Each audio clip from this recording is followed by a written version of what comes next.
Hi, this is Darien Rivera, and in my group I have Brittney Johnson, Jeffrey Lorentz, and Harry Klaus V, and we will be reporting on the Hyatt Regency walkway collapse.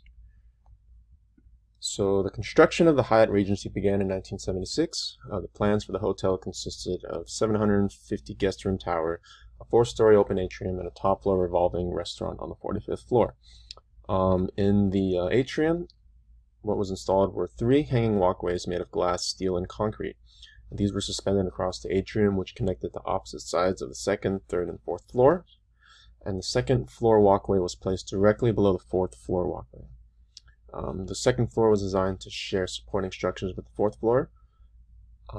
Initially, the walkways were supported by 6 suspension rods, each running in one continuous piece to the 4-story walkway down to the 2nd-story walkway.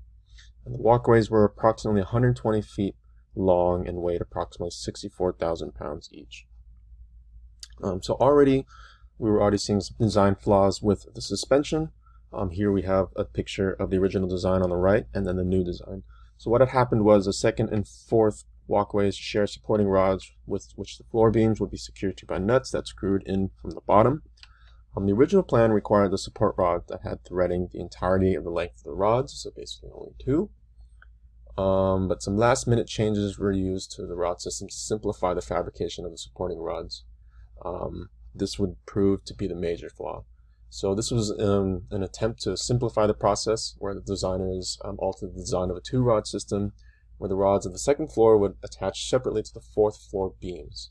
This change was intended to make fabrication and connection of the steel rods easier and faster. However, this essentially doubled the load on the 4th floor walkway beams, as it was holding both the 2nd floor walkway beams. In effect, the design change resulted in a new load path, which introduced a compounding shear stress element to the 4th floor walkway box beam. Okay, and then on to the incident. A year after the grand opening of the hotel in 1981, approximately 1,600 people gathered in the atrium for a tea dance on July 17th. The 2nd floor walkway held about 40 people at approximately 7 p.m., with more on the 3rd and an additional 16 to 20 people on the 4th floor.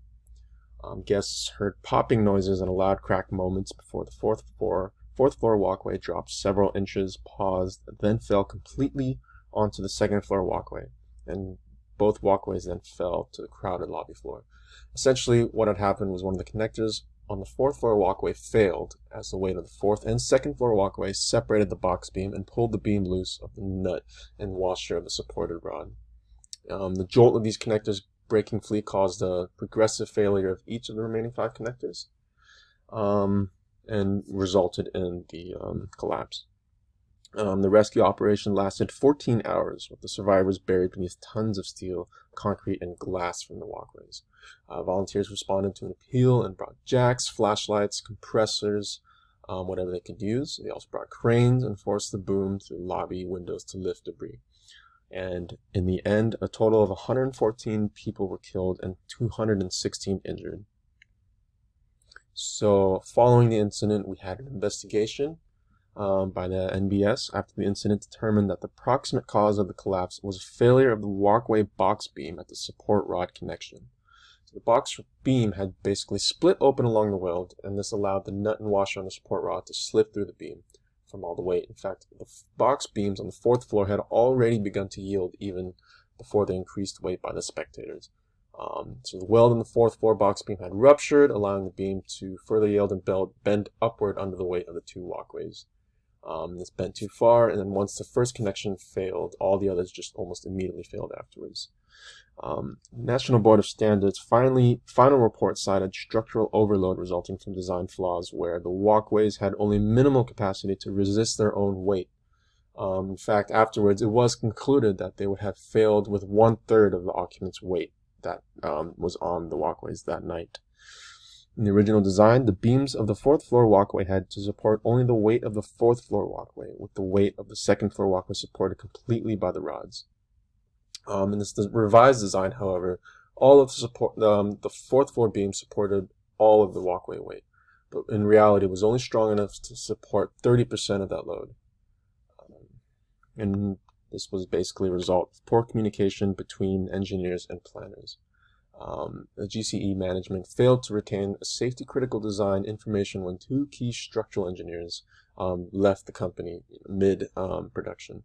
The senior project designer and the project engineer, both who had an exceptional knowledge of the design, left during the process, and the switch to the alternate design of the walkway support structure was never fully communicated to the new design engineers, and the downgrade in structural integrity just went unnoticed from there. So some takeaways of the incident.